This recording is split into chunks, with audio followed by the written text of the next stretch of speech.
Hello Gujarat, કેમ છો? ગુલાબી ગુજરાતમાં આપનું સ્વાગત છે. તો હેલો ગુજરાતીઓ, આજે આપણે ઉત્તર ગુજરાતના મહેસાણા જિલ્લામાં આવેલ કડીના મેલડીમાના ઇતિહાસ વિશે વાત કરીશું. તે પછી મહેસાણામાં આવેલ તેમના મંદિરની મુલાકાત પણ લઈશું. કડીનો ઇતિહાસ આશરે 150 વર્ષ જૂનો છે. એ વખતમાં કડી શહેર એક રજવાડું હતું. તે સમયમાં વડોદરાના ગાયકવાડોનું શાસન ચાલતું હતું. ત્યારે કડીમાં રાજા તરીકે વડોદરાના ખંડેરાવ ગાયકવાડના નાના ભાઈ મલ્હારરાવ ગાયકવાડની નિમણૂક કરેલી. મલ્હારરાવ સ્વભાવે ખૂબ જ ક્રોધી હતો અને નાસ્તિક પણ હતો. આખો દિવસ જાહો જલાલી અને મોજ શોખમાં સમય પસાર કરતો. તેને શિકાર કરવાનો ખૂબ જ શોખ હતો. એક દિવસ આ મલ્હારરાવ પોતાના શહેરના સિપાહીઓને લઈને વગડામાં શિકાર કરવા નીકળ્યો. ત્યાં એણે જાસલપુરની વાવ જોઈ. હવે કહેવાય છે કે વાવમાં મેલડીમાં બેઠા હતા અને વાવની બાજુમાં દેવી પૂજકોના ઝૂંપડા હતા. આ દેવી પૂજકોએ માં મેલડીની સ્થાપના કરી હશે. મલ્હારરાવ જ્યારે પાણી પીવા માટે ઉતર્યો ત્યારે તેણે આ વાવમાં આરસના કિંમતી પથ્થર જોયા અને વિચાર કર્યો, આવા કિંમતી પથ્થરો વાવમાં શું કામના? કાલે જ મજૂરોને બોલાવી આ વાવ તોડીને કિંમતી પથ્થરો કાઢી લઉં અને તેમાંથી મારો સુંદર મહેલ બનાવું. અને જો મજૂરોથી વાવ ના તૂટે ને તો તોપના ભડાકા કરી વાવને તોડીને પણ આ પથ્થર તો અહીંથી લઈને છૂટકો. બીજે જ દિવસે 50 ગાડા લઈ મલ્હારરાવ વાવને તોડવા જાસલપુર આવે છે અને ત્યાં જાહેર કરે છે કે આ વાવ તોડી કાઢવાની છે. આ વાત દેવી પૂજકના ઝૂંપડામાં એક હીરુ ડોશીએ સાંભળી અને ડોશીમાં મેલડીમાંને કહેવા લાગ્યા, જો આ મલ્હારરાવે વાવને તોડી કાઢીને તો જાણું કે અમે મેલડી નહીં કોઈ મળું બેસાડ્યું હતું, નહીતર કડીનો રાજા જીવતો શેનો રહે? અમે તો તારી શરણે છીએ માં. જો અમારા દેખાતા તને કોઈ ઉખાડી નાખે તો તને કોઈ ચોરી ગયું હોય હશે કે તને કોઈ વાદીએ બાંધી લીધી હોય એમ અમે જાણીશું. જો તું જાગતી હોય ને તો તારું પ્રમાણ દે માં. ડોશીમાં જે આટલું બોલ્યા ને ત્યાં બાજુમાં રમતી 7 વર્ષની દીકરીના ખોયામાં મેલડીમાં આવ્યા અને બોલ્યા, અરે તૂટવા દે વાવને, લૂંટવા દે મલ્હારરાવને પથ્થરો. ભલે બંધાવે તે કડીનો મહેલ, પણ જો એનો મહેલ 7 વાર ના પાડું ને તો માનજે કે હું મેલડી બોલી હતી અને મલ્હારરાવના મહેલના કાંગણા નાંગળી થઈને બેસીશ. અને 52 ગજની મારી ધજા ના ફરકાવું ને તો માનજે કે મેલડી બોલી હતી. વાવને તોડી વાવના પથ્થર ગાડામાં મૂકતા જ ગાડા ભાંગી જાય છે. એટલે રાજાએ હાથી બોલાવ્યા. હાથી દ્વારા પથ્થરો જાસલપુરથી કડી તરફ લઈ જવા નીકળ્યા. પણ આ તો માં મેલડીની વાવ, મેલડી કરે એવું કોઈ ના કરે. આ તો જાસલપુરની બહાર એક ટેકરી પર પહોંચ્યા. ત્યાં મેલડીમાં એક પાડાનું રૂપ લીધું અને હાથીઓની સામે દોટ મૂકી. પાડાનું ભયંકર રૂપ જોઈ હાથીઓએ પથ્થરો નીચે મૂક્યા. એ સૂંઢ ઊંચી કરી પાડાની સામે લડવા તૈયાર થયા. પણ આ તો ઉગતાની માં મેલડી બધા હાથીઓને ટેકરી ઉપરથી નીચે પાડી દીધા. આજે હાલમાં પણ આ ટેકરીને હાથીઓ ટીંબો કહેવાય છે. માં મેલડી વિચાર કરે છે કે મલ્હારરાવને મહેલ બાંધવા દઉં અને પછી કરામત કરું, જેથી મલ્હારરાવ પણ જાણે કે એને મેલડી પને પડી હતી.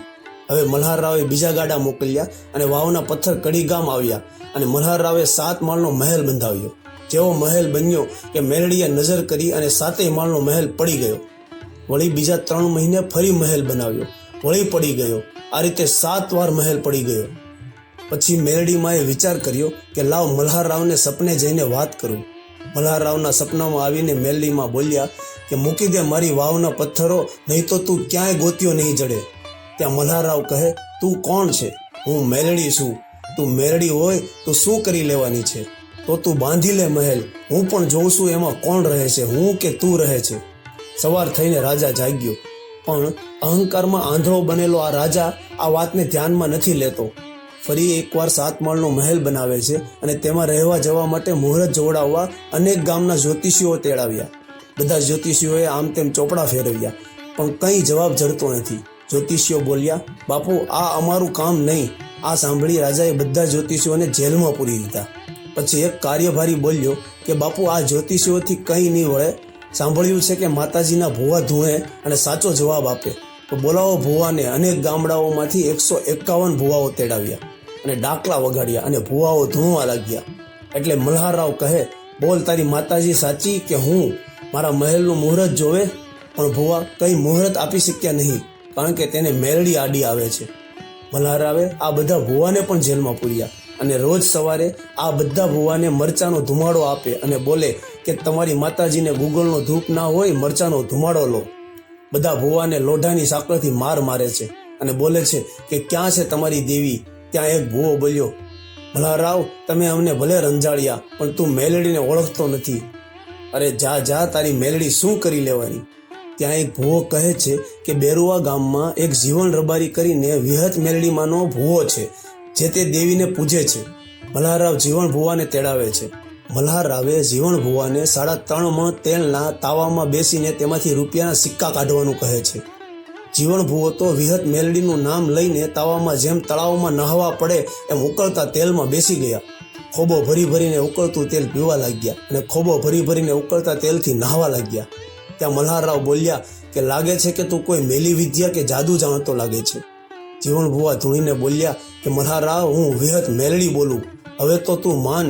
ના, એમ હું ના માનું. તું મને નિશાની આપ. શું નિશાની જોઈએ છે તારે? બોલ. ત્યારે મલ્હારરાવ બોલ્યા, મારા મહેલના 7મા માળે મેં કઈ વસ્તુ મૂકી છે તે કહે. તો સાંભળ મલ્હારરાવ, 7મા માળે એક માટલામાં કોળું રાખ્યું છે. મલ્હારરાવ કહે, એમ હું ના માનું. એ માટલામાંથી કોળું માટલું ફાડ્યા વગર બહાર કાઢી આપો તો હું માનું કે તું મેલડીમાં સાચી. પછી તો જીવન ભૂવો માટલામાંથી કોળું જેમ સાપ પકડીને બહાર કાઢે એમ માટલું ફોડ્યા વગર બહાર કાઢે છે. એ જોઈ મલ્હારરાવ સમજી ગયો અને કરગરવા લાગ્યો, મારાથી બહુ મોટી ભૂલ થઈ છે, મને માફ કરો. મલ્હારરાવ કહે છે કે હે માં, તું જે મોતે મારે એ મોતે હું મરવા તૈયાર છું, પણ માં એક વચન દે. માં બોલ્યા, બોલ, શું વચન જોઈએ છે? માં, હું વાંજ્યો છું, મને એકાદ દીકરો દે તો હું માનું કે મને માં મળી હતી.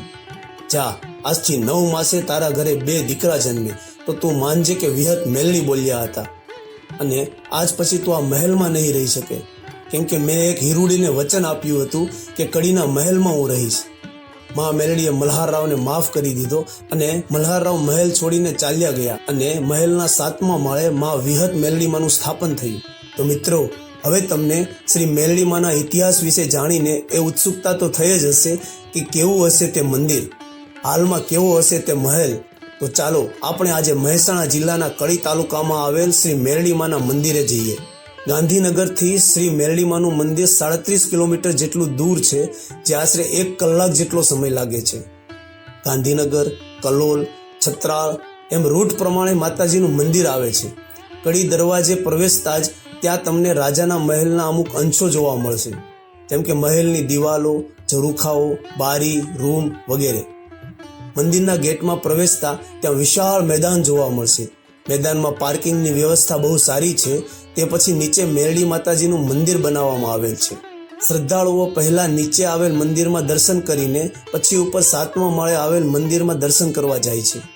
મંદિરના પ્રાંગણમાં એક બાજુ ફૂલોના ઘણા બધા શ્રદ્ધાળુઓ દ્વારા માનેલ ગરબા જોવા મળે છે. નીચે દર્શન કર્યા બાદ 7મા માળે જતા તમને ઉપરથી નીચે રાજાના મહેલનો નજારો જોવા મળશે. જેમ જેમ ઉપર જશો તેમ તેમ મહેલની દિવાલો જે દૂરથી પથરાયેલ છે તે તમને ઇતિહાસની ઝાંખી કરાવશે કે મહેલ એ જમાનામાં ક્યાં સુધી પથરાયેલો હતો અને સમૃદ્ધ હતો. 7મા માળે માતાજીના મંદિરે પહોંચતા પવન તો એવો વાય છે કે જાણે ઉડી જ જઈશું. મંદિરના આહલાદક દર્શન કરવા હોય તો સવારના પહોરમાં જ જવું, કેમ કે એ વખતમાં વાતાવરણ જ કંઈ ખુશનુમા હોય છે. 7મા માળથી તમને આખા કડી શહેરનો નજારો જોવા મળે છે, જે ઘણો જ અલૌકિક હોય છે. સવારના તમે દર્શન કરવા ગયા હોય ત્યાં શ્રદ્ધાળુઓ જાસલપુર મેલડી માતાજીના મંદિરે અચૂકથી જાય છે. કડીથી જાસલપુર 8 કિલોમીટર જેટલું છે અને ત્યાં જતાં આશરે 15 થી 20 મિનિટ લાગે છે. જાસલપુર મંદિરમાં પ્રવેશતા જ એક વાવ આવેલી છે, જ્યાંથી માતાજી પ્રગટ થયા હતા. ત્યાંના દર્શન કરી પછી શ્રદ્ધાળુઓ આગળ મંદિરમાં નીચે મેલડીમાંના દર્શન કરે છે. માતાજીની મૂર્તિની આજુબાજુ ગોળ ફરતે નવદુર્ગાઓની આબેહૂબ કલાકૃતિ જોવા મળે છે. નીચે મંદિરમાં દર્શન કરી ઉપર પ્રથમ માળે માતાજીનું સુંદર મંદિર બનાવવામાં આવેલ છે. વચ્ચે ગોળ આકારમાં વાવ જેવું બનાવવામાં આવેલ છે, જેનાથી નીચે સીધું જ માતાજીના મુખ્ય મંદિરના દર્શન થાય છે. જાસલપુરમાં પૂનમ હોય ત્યારે સુખડીઓનો પ્રસાદ ચડાવવા શ્રદ્ધાળુઓ આવતા હોય છે. એ વખતે પ્રસાદી એટલી બધી હોય છે કે શ્રદ્ધાળુઓ 5-6 ટુકડા પણ લઈ લે તો પણ ખૂટતી નથી. પ્રસાદીનો ભંડાર થઈ જાય છે. મંદિરની સામે ભોજનાલય છે, ત્યાં પૂનમના દિવસે ખાસ જમવાની વ્યવસ્થા કરવામાં આવે છે. તેમાં હજારો શ્રદ્ધાળુઓ હોય તો પણ શાંતિથી બેસીને જમી શકે એટલી મોટી જગ્યા છે. એક જમવાની થાળી મંદિરમાં અને બીજી થાળી ભોજનાલયમાં બિરાજમાન માં અન્નપૂર્ણાને ચડાવવામાં આવે છે. જમવામાં ગરમ ગરમ બટાકાનું શાક, ગળિયા ચણાનું શાક, પૂરી, દાળ ભાત અને મોહનથાળનો પ્રસાદ હોય છે અને એ ફક્ત 20 રૂપિયામાં.